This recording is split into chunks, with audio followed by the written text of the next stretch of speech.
Howdy. Hello. Yeah, I'm experimenting with the theme tune at the Yeah, moment. no, it's quite funky. I enjoyed that.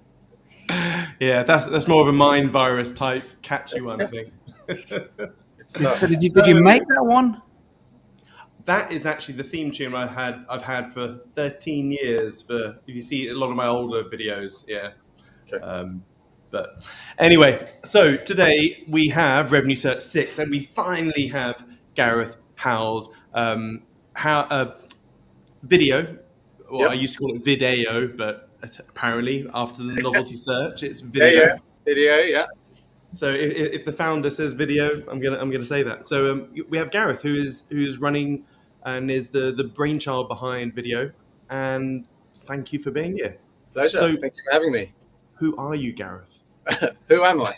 I'll give you a bit of my background. I've worked in video for 25 plus years. I'm not from a crypto side. I'm not from the AI side either.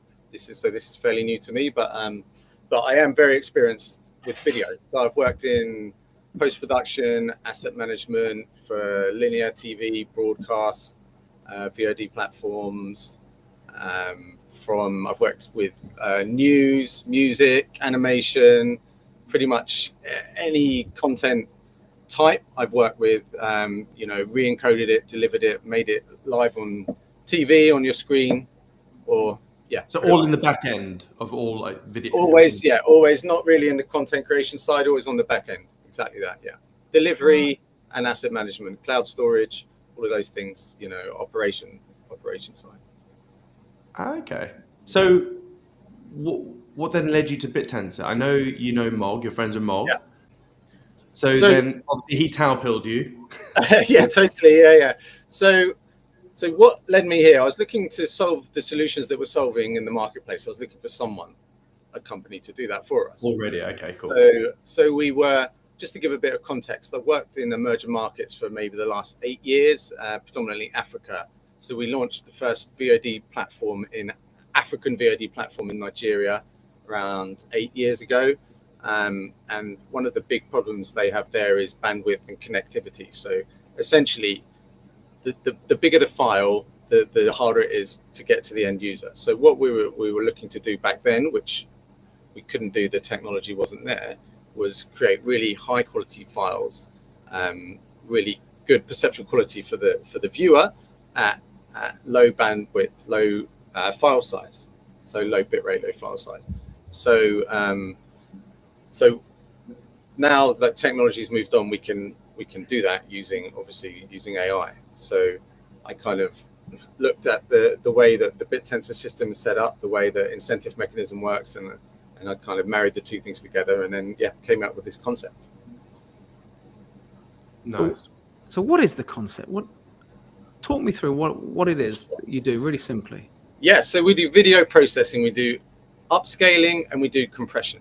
So upscaling is where you take an old low resolution video and you make it 4K, for instance. But of course, what we're using then is using the AI to make the picture quality better. Whereas traditionally, an upscaling, you just blow it up and then you'd have artifacts and it would be blocky. Now we're making that crisp, clear picture. So that's on one side, and then on the other side, we're doing video compression, like I just alluded to. We're taking a very high quality file and we're trying to make it as small as possible, but at the highest perceptual quality. So it looks great, but to the human eye, but the file size and the bitrate is small. So the benefits of that would be, an obvious benefit would be storage costs for all of the platforms, only one that's storing the content. And then there would be things like less bandwidth cost, less battery used on your device. It's if you're watching it on a mobile, there's many benefits to everyone in the chain. So upscaling is, I've got an old video, it's 16 years old, it's in 720p, and I can give that to you, and then you're going to make me something that looks fantastic on my 4K monitor. Exactly, yes.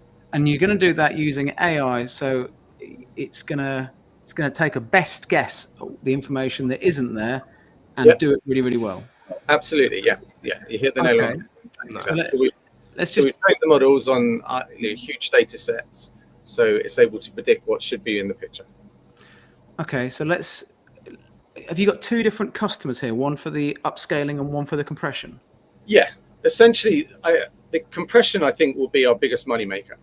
So if we're looking at, let's take, I mean, we can use Netflix as an example, being the biggest VOD platform in the world. If you have a company that has that the amount of content that Netflix has, if you think of the storage costs that they're paying, if we can halve that, or maybe even more than half that, then it's a no-brainer for any of these customers, as long as what the end result to their customer isn't being compromised. So the quality of experience is kind of number one.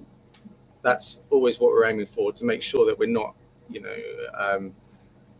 having poor quality video, but we can do that now. We've got, we're saving up to 80% file size on traditional encoding methods. So yeah. So if I had got if I've downloaded a movie that would be 4 gig, you're going to deliver the same quality experience for just 20% of that. Yeah, absolutely. Yeah. Do I need special software to play your version of it? No. So the whole point of this is we have to work to the industry. So we have to work to basically the restrictions of hardware. What are you playing it on? And what codecs your device can use. So essentially, we have to work within the constraints of the hardware technology. So we are codec agnostic to the biggest codecs that are out there at the moment. So we're working with H.264, H.265, and AV1. So that pretty much covers 95% of the codecs that are out there being used at the moment. Okay. So what is the equivalent? How is that priced in? So let's just say, I don't know, Netflix has 1,000 terabytes of video footage, and they're paying X amount. If you were to halve that for them, how much would they save? If that makes sense. So what we would do is we would you pay by the hour, or if it was a client like Netflix, probably by the thousands of hours or the 10,000 hours, and you basically have an API integration with our subnet, and you just pump everything through there, and we deliver it back to your storage. And then if you were trying to save on your storage costs, you delete the old content, put our content up, which would be the same quality, 50 to 80% smaller. So you'll be saving that 50 to 80% on your storage costs.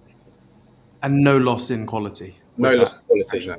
Yeah. Jesus. And we were chatting with John yesterday at Shoots about, TEEs, trusted, I forgot something, trusted executable environment or something like that. Do you have that in place? Because surely, if Amazon Prime is launching a brand new movie that's in the cinemas right now, how they would probably want to make sure that you can't just take the, Yeah, absolutely. So we don't have that in place at the moment, but we are working on it now, because yes, everything needs to be encrypted. Exactly that, especially if you've got this decentralized environment where we're putting things out to the miners. So it's quite a difficult thing to solve, but we have some technology. I'm going to have to double check the name of this: fully homomorphic encryption. So you have to be careful how you say that one, but it's what it means is that we essentially can farm this out to the miners, and they can do the work without being able to take the video offline. So it's complicated, but it's something that we're working on now, and we're integrating it. It's on the roadmap. So this is a no-brainer. Surely, how far away are we from where Netflix is using video for you guys to compress it and using Hippias to store all of that data? Well, I mean that's the dream, right? That's what we'd like. They would be the type of clients that we'd like to work with 100%. So, I mean, I think once all we need to do is prove the technology and find the price point that works for them, and then we'll take it to market, and within probably the next 90 days we'll be ready to take the product to market. So it's And who's going to be your bread and butter client? Obviously, like Netflix and Amazon Prime, they're your magic wand Yeah. clients. But Yeah. like 80-20, who's the 80%?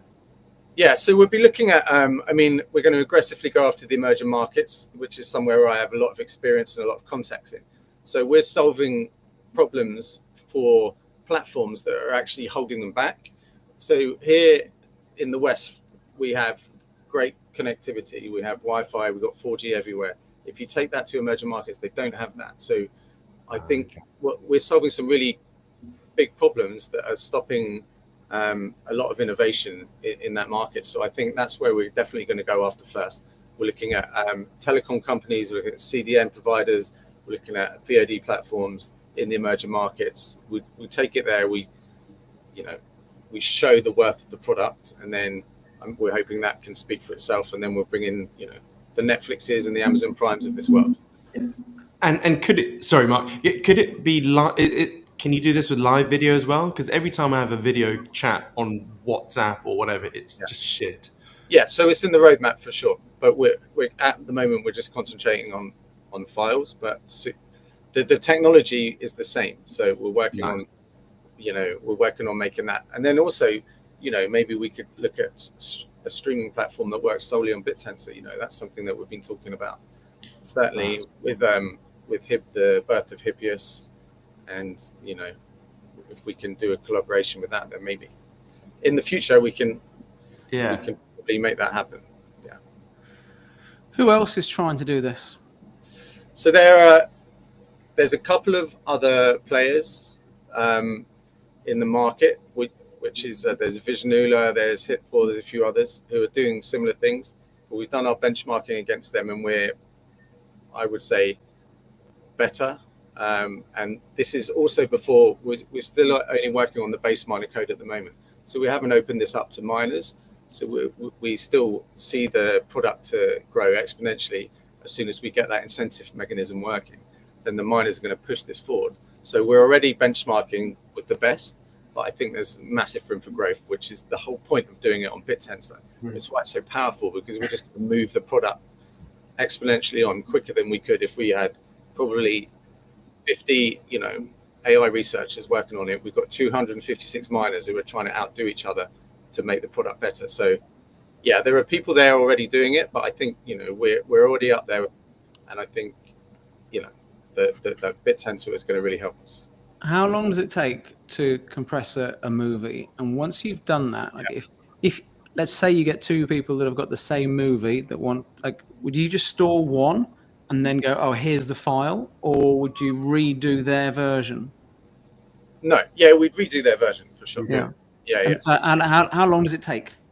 It depends on a number of different things, because if we're looking at a VOD platform, for instance, right, say they've got one title, they would need maybe 7 or 8 different versions of that title encoded to different bitrate sizes and parameters, depending on the viewer's bandwidth and how they're going to view it, right? So if you're going to view it on a mobile phone with a 3G connection, or you're viewing it on a 4K TV at home with fiber. So it's not a one size fits all. It's it's up to the platform and the user for what parameters they want to compress it to or upscale it to. Okay, so just going back to the upscaling side of things, Yeah. you said that most of the money isn't going to come from that bit. Yeah. Why do you say that? Where is the market for that? Sure. What's the revenue roadmap for that? And if it's not exciting, why don't you just focus on the compression side and bin off upscaling? Well, so there is definitely a market for it, but it's much smaller than the compression market. So, like for instance, anyone with a content archive would be someone who would be wanting to use our upscaling. Say, let's take an African broadcaster as an example. They've got hundreds of hours of content.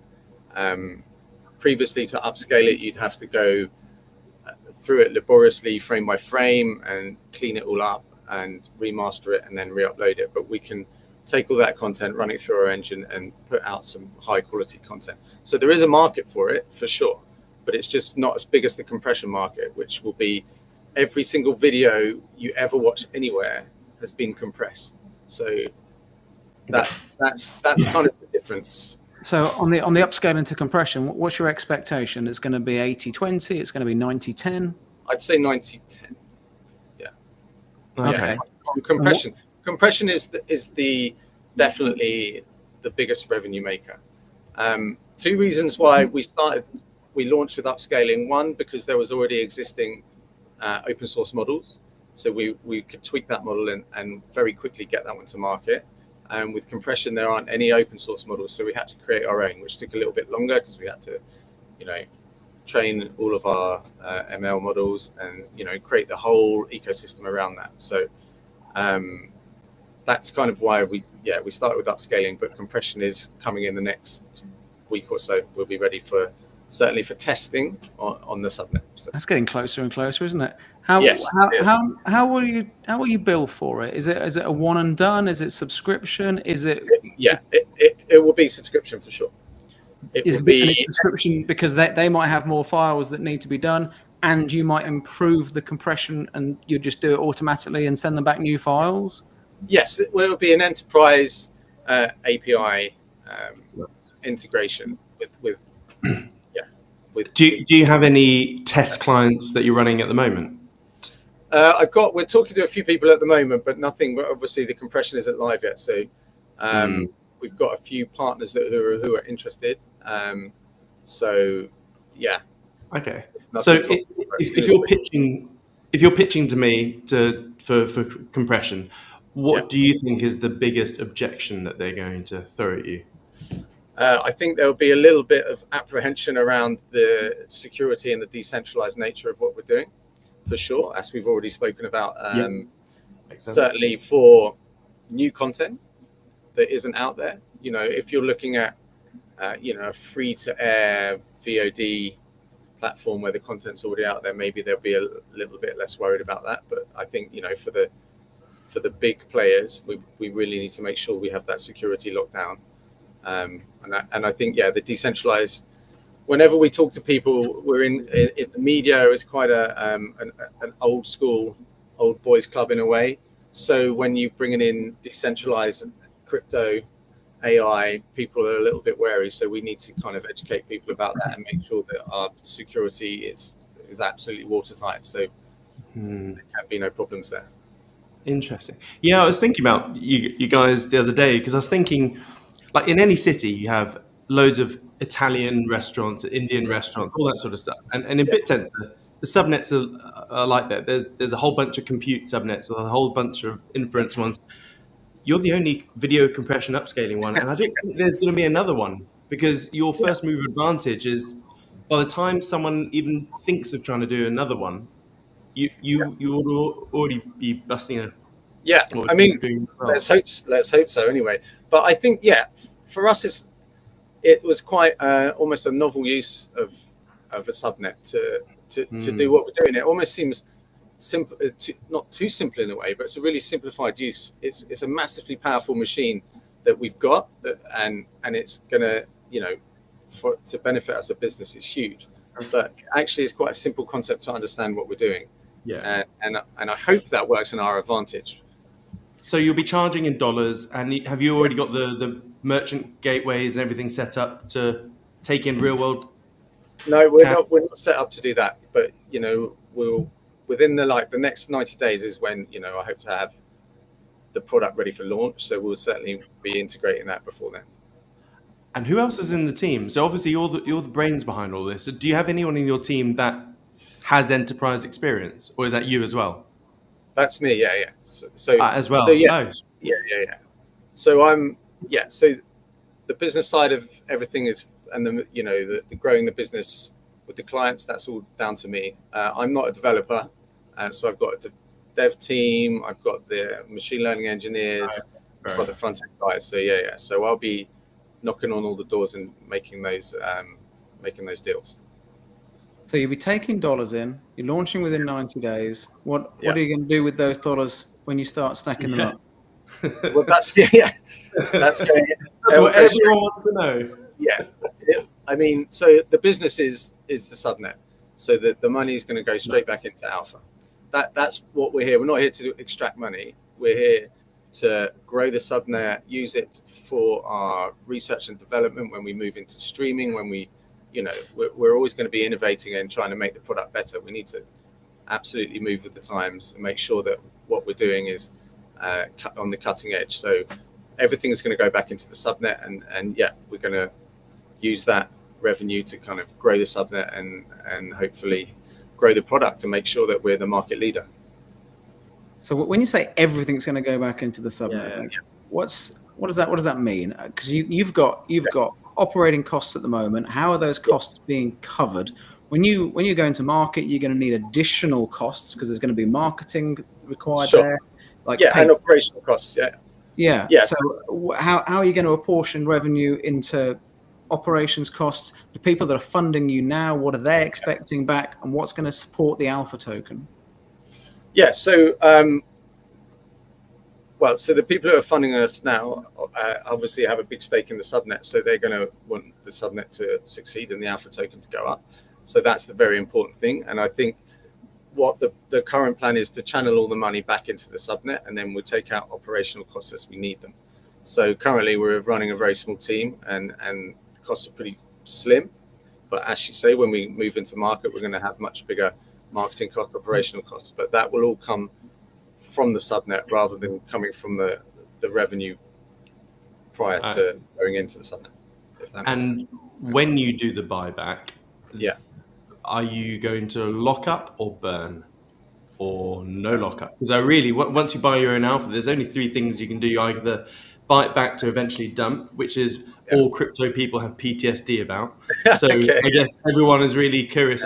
They prefer the burn option, but again, people won't worry so much if you lock it up for a period of time. Do you not know yet? We don't have a concrete plan for that, as we've got no revenue coming in. But I think I would like to hold it and lock it up for a certain amount of time for sure. Sweet. Okay. Nice. And will you probably haven't got there yet, but do you know if you're going to do it on a set regular cadence, the buyback and burn, or buyback and lock up, or? No, we don't have a plan for that at the moment, but that's something that we need to think about in the near future for sure. Because I think, just from a trader perspective and a holder perspective, I think people would like to see, a threshold, like, okay, every time there's 50 grand that's built up, you do a buyback and burn or buyback and park, and have a clear, transparent line of, like a dashboard of, even a bar, like right here, and then automatic algorithmic buyback and burn or whatever. Sure. That would be like the cherry on the cake. But obviously, this is not our business. So fair enough. This is dear Santa Gareth. This is what we'd like. No, I'm very happy to take advice on that for sure. Cool. So there's two sides to the business. One side's going to be 90% of all the excitement. That side is the compression side. There's all sorts of businesses from the likes of Netflix and Prime all the way down who would be interested in that. Yeah. And you're gonna build them in fiat, and then you're going to use that fiat to support your Alpha. So we must be getting pretty close to our 15-minute guideline now, isn't it? A hard and fast promise, and I think people are on board with that. But Kelsey Freeze. Who would be a really useful contact for you? Who are you hoping is watching this and is like, I could really add some value to that, or that's exactly what I need. Who the phone rings? Who is it? So I would say, obviously, the people we've discussed, Netflix, Amazon Prime, Hulu, any of these guys, if they would be interested in having a conversation, I'd be over the moon to discuss that with them. But also, we'd be looking at early startups in the emerging markets for sure. I think that's really where we can, make a huge difference. If someone wanted to start a VOD platform, they've got the content, but they don't quite know how to do the operations, then we can come in and, save them a huge amount of money and also make a much better product for them and for their end users. So I think that's really where we'll be aggressively targeting. We'll be going to all of the tech markets out in Africa and in India and emerging markets to make sure we're talking to the right people and we're letting them know this technology is out there and it's available for them to use. So that's the plan. Love it. So 10 days away from compression, 90 days away from going live with into the world, so to speak. Yeah. And then perfect. Yeah, this is. I've enjoyed this. Okay, well, me too. Thank you very much for your time, guys. Yeah. No. Any last questions from you, Mark? No, nothing for me. Only, when are we next here, Siam? I thought you'd never ask. Check out the magic. Beautiful graphic. Yeah. So tomorrow we have a double bubble, 11 all UK times, 11 with Michaela from Metanova, and then 1400 with James of Synth. Again, two of those we've already done OTCs with, so we know a fair bit about them, and they're top people. And I would love to OTC with Gareth. That sounds almost sexual. Siam, Anyway. we have not done an OTC with Metanova. Sorry? We've not done an OTC with Metanova. Okay, I think there's some cross wires there. Okay. Someone's misunderstanding something. Right. Anyway, thank you so much for your time, Gareth. And No problem. Great to meet you guys. Thank you for your time. Yeah. Absolute pleasure. Thanks, Gareth. Good one. Take care, guys. Cheerio. Bye.